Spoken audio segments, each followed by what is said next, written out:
y'all. Welcome back to the BlitzCity Podcast.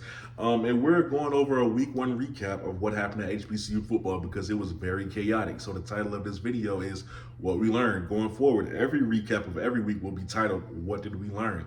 Where, I'm basically going to say what we learned. I'm going to tell y'all, and then we're going to just dive deeper into it. It's a pretty simple concept. So, what we learned for week one. The Swac is wide open. There's no favorites, even with this win for FAMU. So let's dive into it. The Swac is so wide open because nobody stood out amongst anybody else. Nobody.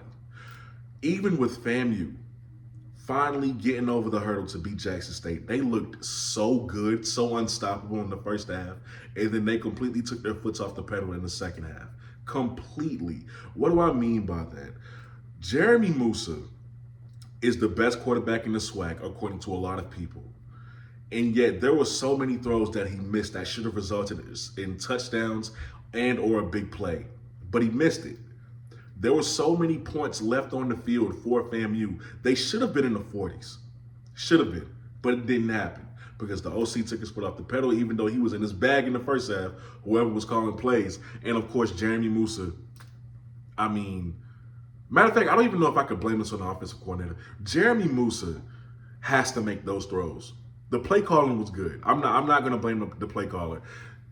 Jeremy Musa has to make those throws. There should be no reason why Jackson State's third-string quarterback, Zai McDonald, should come in and finish right where Musa finished as far as stats goes.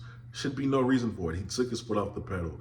That can't happen going forward. Because FAMU did not finish in the second half, because they did not keep their foot on the pedal and they did not bury their opponent, they aren't sticking out amongst anyone else. They're at the top. They should still be the favorite right now, because it's only week one. There's a lot of games left, but they aren't far ahead of any other SWAC school. And that's okay. That's okay, but it's the truth. Next, let's talk about Jackson State. Jackson State, from week 0 to week 1, clearly there's a lot of things to work on. There was a big difference. They first of all, they've got to get healthy.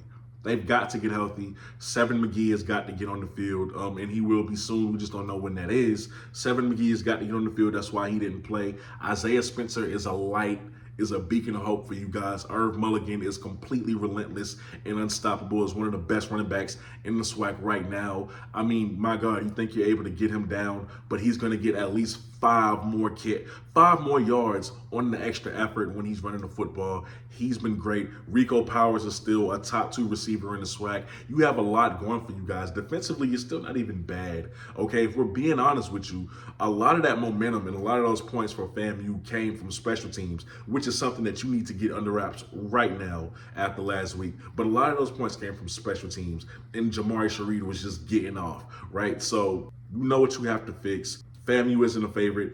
Jackson State isn't a favorite.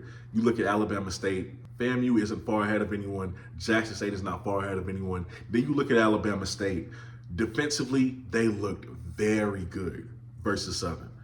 Very good defensively. Now, there were a couple times in zone coverage where there were just glaring holes to where the receiver was able to get open and get a big chunk of yardage. But overall, great job defensively for Alabama State. I will say, however, offensively, execution with that offense has to get better.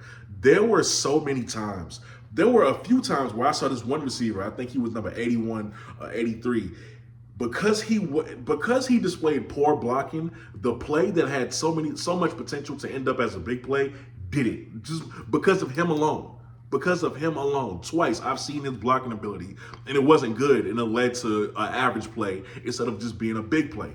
Execution overall has to be good for Alabama State offensively if they want to do something. Here's the thing. I like the offensive scheme. I love what they were doing. I think it fits D. Davis perfectly. I loved it. But the execution is the reason why they were only able to score a minimal amount of points and still come out with the win. So Alabama State, if y'all can fix that, then maybe, I could look at that game versus y'all at FAMU and say that's going to decide a lot. But until then, like I said, nobody's way above the rest. Valley,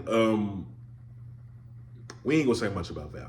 We not going to say much about Valley. New coaching staff, they getting a lot going on. That loss to Central State shouldn't have happened, but we ain't going to say much about Valley. Going to Southern.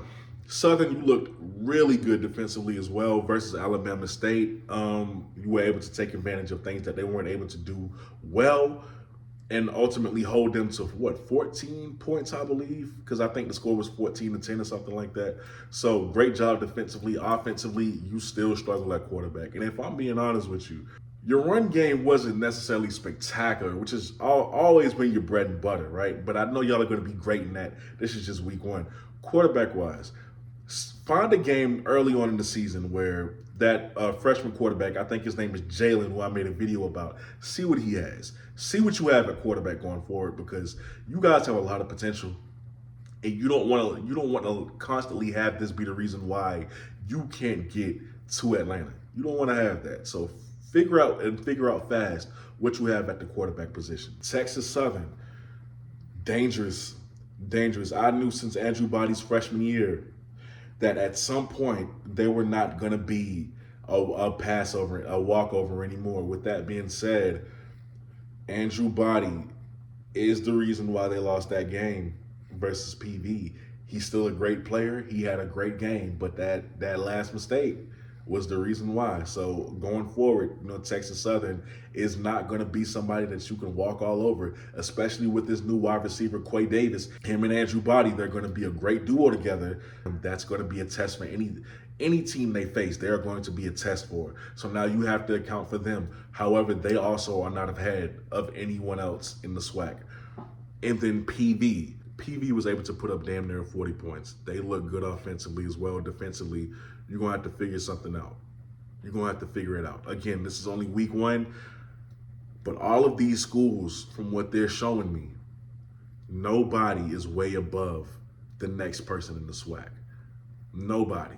You look at Alcorn and what they were able to do versus Southern Miss. Tyler Macon, I expected a lot more from him passing-wise. We know he's a threat running the football now. We know the threat that Jarveen Howard is. I expected a lot more from him passing-wise.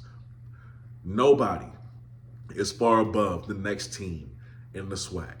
Everybody is on the same leveled playing field, and anybody can easily slip up and allow the next team to get in first place to represent the Swac in Atlanta.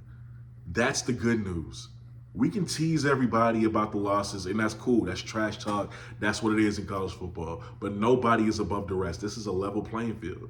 For the first time in 2 years, this is a level playing field. In closing, everybody who is willing to hand FAMU the crown early, big mistake.